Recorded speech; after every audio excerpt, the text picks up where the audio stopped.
जैसे कि आप सब लोग जानते हैं कि यहाँ पे 3 दिन का बुनियादी training camp Indian youth Congress का रखा गया था, जो आज कंक्लूड हुआ है, जिसमें सभी साथियों ने कांग्रेस की विचारधारा, कैसे यूथ कांग्रेस फंक्शन करेगा, कैसे आने वाले टाइम में लद्दाख के युवाओं के लिए, लद्दाख के लोगों के लिए, लद्दाख के हकों के लिए लड़ेगा, उस सब पे आज चर्चा हुई।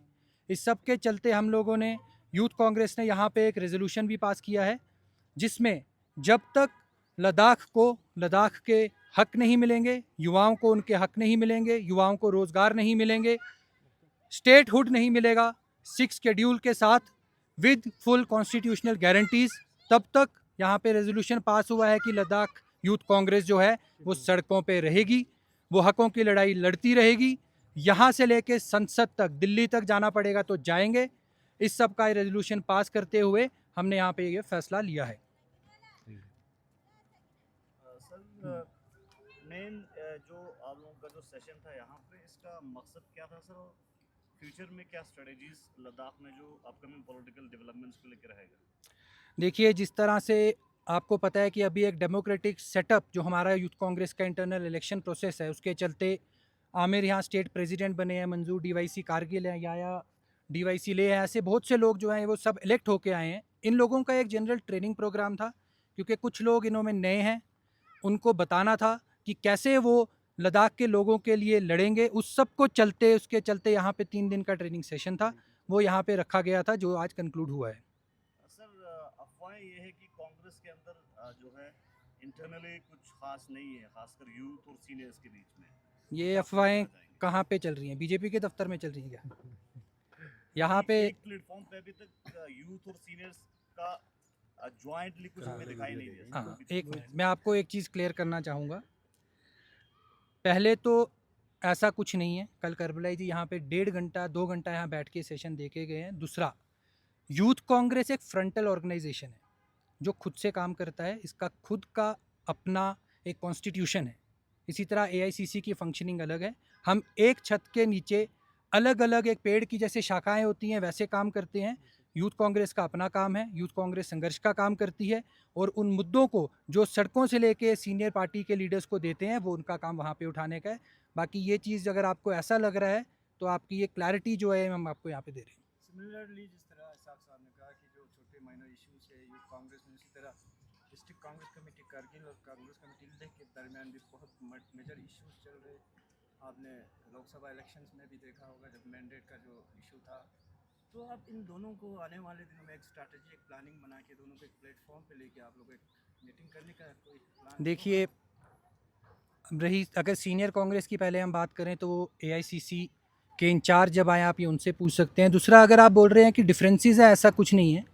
एक परिवार का हिस्सा है, परिवार में कभी कोई नोकझोंक ऐसा चल जाती है, बट ऐसे कोई बात नहीं है। कांग्रेस एकजुट है। आज यहाँ पे ट्रेनिंग हुई है। अगर कारगिल के लोग हैं तो ले से भी हमारा एक डीवाईसी इलेक्टेड जो होके आया है वो यहाँ पे है। तो ये सब अफवाहें जो हैं ये भाजपा के द्वारा फैलाई जा रही है, व्हाट्सएप यूनिवर्सिटी से मुझे लग रहा है प्रेस तक भी पहुँच रही हैं, तो आप प्लीज़ इनको इग्नोर कीजिए। कांग्रेस पार्टी जो है वो लोगों के हक के लिए लड़ रही है, हमेशा से लड़ती रही है और आगे भी लड़ती रहेगी। लोगों का आम शिकायत है जनरल पब्लिक का जी। कि जब इख्तियार में था आप लोग, गवर्नमेंट जब आपका था, कभी इस तरह के प्रोग्राम्स और इस तरह के इनिशिएटिव्स आप लोगों ने नहीं लिए। देखिए, हम 2014 से सत्ता में नहीं हैं। 2014 के बाद से भाजपा सेंटर में है। 2019 से यूटी है यहाँ पे। उससे पहले यहाँ पे जम्मू कश्मीर पूरा इंक्लूडिंग एक ही स्टेट प्रेसिडेंट हमारा यूथ कांग्रेस का होता था। तो उनके ट्रेनिंग प्रोग्राम्स जो थे कभी कश्मीर में होते थे, कभी जम्मू में होते, और कभी ना कभी लेह और कारगिल में कुछ प्रोग्राम्स जो हैं वो लोकल लेवल पे किए जाते थे। तो ये इस बार ये प्रोग्राम यहाँ इसीलिए हुआ है क्योंकि पहली बार एक इंडिविजुअल स्टेट यूनिट जो जिसको लद्दाख प्रदेश यूथ कांग्रेस के नाम से हम जानते हैं, जिसके अध्यक्ष पहले लेह से स्मनला जी थे, जो काउंसलर भी हैं सिटिंग, और अब जो है आमिर बने हुए हैं। तो इसीलिए आपको ऐसे वाले प्रोग्राम आगे चलते हुए बहुत सब दिखेंगे, जिसमें हमने और भी कुछ हमारे जो आज ऑब्जेक्टिव्स क्लियर हुए हैं, जिसमें हम लोगों तक बूथ लेवल तक जाएंगे, स्टेटहुड के बारे में बात करेंगे, लोगों को बताएंगे कि क्यों स्टेटहुड उनके लिए ज़रूरी है, क्यों 6 शेड्यूल उनके लिए ज़रूरी है, क्यों उनके लिए ये इशू, ये मुद्दा सिर्फ एक पॉलिटिकल एक्यूमेन के लिए नहीं है, हर एक इंसान के हक की लड़ाई के लिए स्टेटहुड जो लद्दाख को जो वो मिलना चाहिए, उसी की लड़ाई के लिए लद्दाख यूथ कांग्रेस यहाँ इकट्ठा है और आगे भी रहेगी। हाँ, बस लास्ट क्वेश्चन होगा सर, चलते चलते मेन स्ट्रीम मीडिया को लेके नेशनल चैनल्स की अगर हम बात करें, आम आदमी का फिर से ही शिकायत रहा है कि गवर्नमेंट स्क्रिप्टेड न्यूज़ ही चला रहे, जबकि जिस तरह से रिपोर्टिंग इनको करना चाहिए आगे आके, तो इससे कांग्रेस लीडर आप मेन स्ट्रीम मीडिया के साथ साथ नेशनल मीडिया के लिए कोई रिमार्क्स? नेशनल मीडिया को तो मैं ये बोलना चाहूँगा कि पिछले 10-11 साल में जो कुछ आपने भाजपा के इशारों पे किया, उसको प्लीज़ आप बंद कर दीजिए। लोग आप लोगों को देखते हैं। अगर लोकल मीडिया मुद्दों को उठाने में सक्षम है, तो आप लोगों के पास इतने रिसोर्सेज हैं। A1 A2 से दूर हो जाइए, अंबानी अडानी के जो छतरी है उससे बाहर आ जाइए। डेमोक्रेटिक का एक फोर्थ पिलर है, आप इस डेमोक्रेसी को बचाने का काम कीजिए।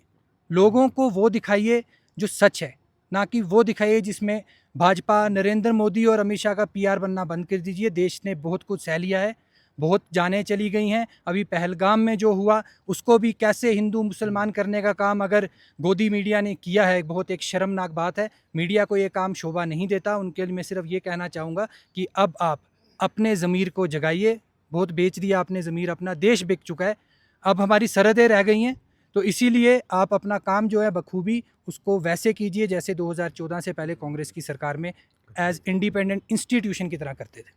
पहलगाम अटैक के बाद माइनॉरिटी जो है काफ़ी प्रेशर में है और काफ़ी फियर महसूस कर रहे हैं, तो आने वाले दिनों में कांग्रेस पार्टी कितने हद तक माइनॉरिटीज़ का सपोर्ट में रहेगी? देखिए, माइनॉरिटीज़ की बात आपने कही है, तो राहुल गांधी जी हर माइनॉरिटी की बात करते हैं, जिसमें अभी कास्ट सेंसस को लेके अब सरकार को इतना दबाव दिया कि उनको करनी ही पड़ी। माइनॉरिटीज़ के लिए कांग्रेस हमेशा लड़ती रही है। माइनॉरिटीज़ को डरने का, मैं खुद एक माइनॉरिटी कम्युनिटी से आता हूँ, मैं कश्मीर का ही रहने वाला हूँ। कश्मीर का माहौल जो है वो गोदी मीडिया ख़राब कर रही है, बाकी कश्मीर का माहौल ऐसा नहीं है। हम लोग वहाँ पे एक ब्रदरहुड की मिसाल जो है वो कश्मीर ने हमेशा दी है और आगे भी देती रहेगी।